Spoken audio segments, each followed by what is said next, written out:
In the middle of Embassy Row in Washington, D.C., lays this building, the Iranian Embassy. It's been dormant for 37 years, ever since the Ayatollah took over and U.S.-Iran relationships broke off. While in the nation's capital, we asked some experts their thoughts and opinions on the current status of the Iran nuclear deal. Agreed to in 2015 between the United States with 5 other world powers and Iran, the deal lifted economic sanctions in return for Iran curbing any nuclear weapons ambition. It went into effect January 2016 and lasts for 10 years. The incoming presidential administration felt it was a bad deal. Never, ever, ever in my life have I seen any transaction so incompetently negotiated as our deal with Iran. And I mean never. The outgoing administration urged the deal to be kept. So it becomes more difficult, I think, to undo something that's working than undo something that isn't working. When you're not responsible for it, I think you can call it a terrible deal.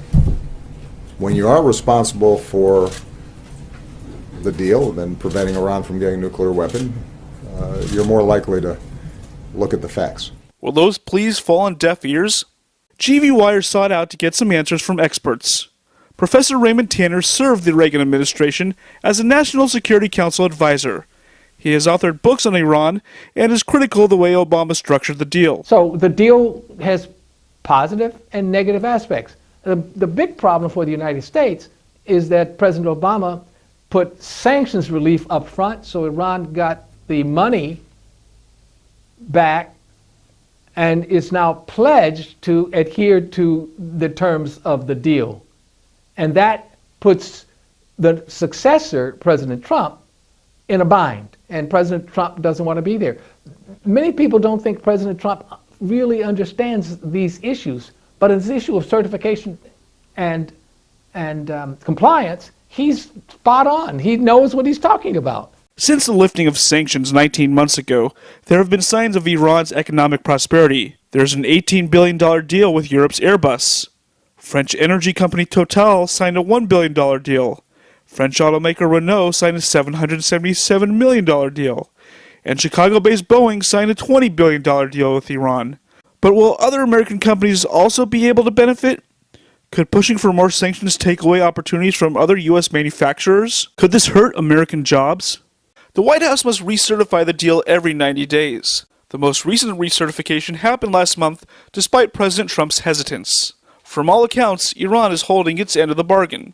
Congressman Adam Schiff from California serves on the House Intelligence Committee. Iran has largely complied. There are times when they have had an excess of heavy water, but apart from that, they've complied with the agreement. Tanter says most of Trump's top military advisors agree with the deal. Tillerson doesn't stand alone. General McMaster, who is the head of the National Security Council, General Mattis, who is the Secretary of Defense, all the generals support the idea of saying Iran is in compliance. The European representative who sits in on the meetings, Federica Mogherini. The National Iranian American Council, or NIAC, is based in Washington. Reza Marashi is the research director.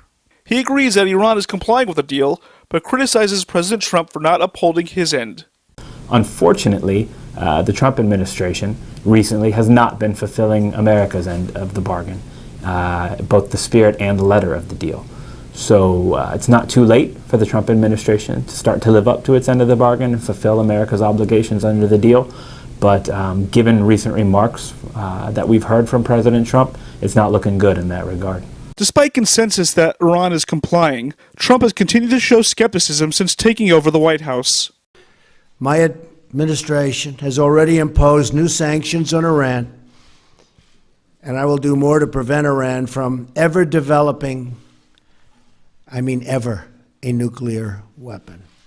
The beauty of the way that this agreement was negotiated was that none of it is predicated on trust. All of it is predicated on 24/7, 365 verification. The science and technology of which that is a part of this deal has never been applied to any other nuclear program in the history of the world.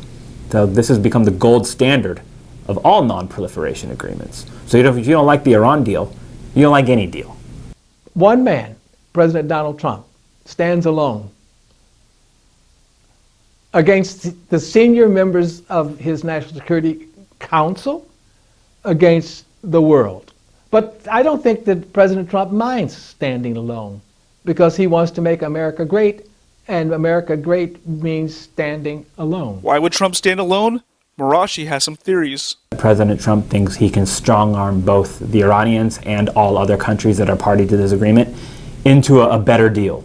But that kind of runs contrary to what not only the Obama administration, but everybody else in the world who's a party to this deal has said, which is A, it cannot be renegotiated, and B, there's no better deal to be had. It really insults the intelligence of career government officials in the United States and 6 other countries to say that a better deal could be negotiated, whether it be by Donald Trump or his closest advisors. So that's one potential scenario. And the other potential scenario is that they don't like any multilateral deal that has been negotiated, whether it be the Paris Treaty on climate change or America's obligations to the NATO Treaty on collective defense and security. Tanter is skeptical a long-term deal will lead Iran to the light. Iran then has a right in the deal already to enrich uranium on its own soil. So Iran plays something called the long game. We play the short game. Our elections make a difference, so people make decisions based upon who's in charge. Elections have consequences in the United States. Elections don't really have consequences in Iran. But yes, it is very much a concern that after 10 years, if Iran hasn't changed, if they're still the same malignant country, at least its leadership, then yes, they will be able to expand their enrichment process. At a speech last May, President Trump rallied the Arab community against Iran. All nations of conscience must work together to isolate Iran, deny it. Funding for terrorism, cannot do it. And pray for the day when the Iranian people have the just and righteous government they so richly deserve. The decisions we make will affect countless lives. Another sign of Iran joining the world economy? Oil. Exports have nearly doubled, from a sanction-era 2013 low of 1.1 million barrels a day to 2.2 million barrels a day today. Some analysts feel that expanding economic opportunity helps the Iranian middle class, and a more powerful middle class could lead to a peaceful change of power. The political, economic, and social aspirations of Iranian people have long gone unmet by their government. But what I've also found to be quite striking is that as we acknowledge that, and it's clear to anybody that has any level of intellectual honesty, it's equally clear that they turn out at 70% voter turnout rates or higher to vote in elections that are neither free nor fair by international best practices and standards. And I think the message that that sends to the international community is that Iranians prefer peaceful indigenous change, because they look around at all of the countries surrounding them and they don't want the kind of smash and grab that took place in Iraq and Afghanistan. They want change to happen in their country without bloodshed. He also says that the wants of the Iranian people are similar to its neighbors, yet treated differently by America. I think the kind of change that Iranians would want to see in their country is the kind of changes that Saudi Arabians would like to see in their country, that Emiratis would like to see in their country. I mean, Iran is not a democracy, but neither is any other country in this part of the world. And yet, Iran is treated, the Iranian government and the Iranian people are treated differently. Iran's human rights abuses, while egregious, are criticized on a level that Saudi Arabia's, which are equally egregious, if not more egregious, are never criticized. And we have to ask ourselves why that is the case. So, I think the two things that should be done is, first and foremost, the United States, rule number one should be do no harm. Do no harm. If people inside of Iran want peaceful indigenous change, then that's what the United States government should support.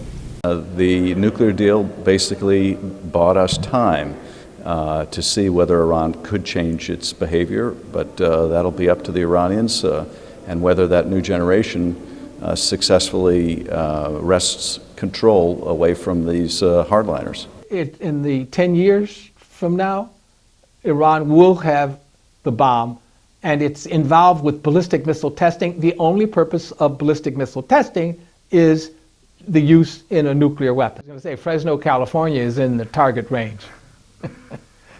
David Taub, GWIRE.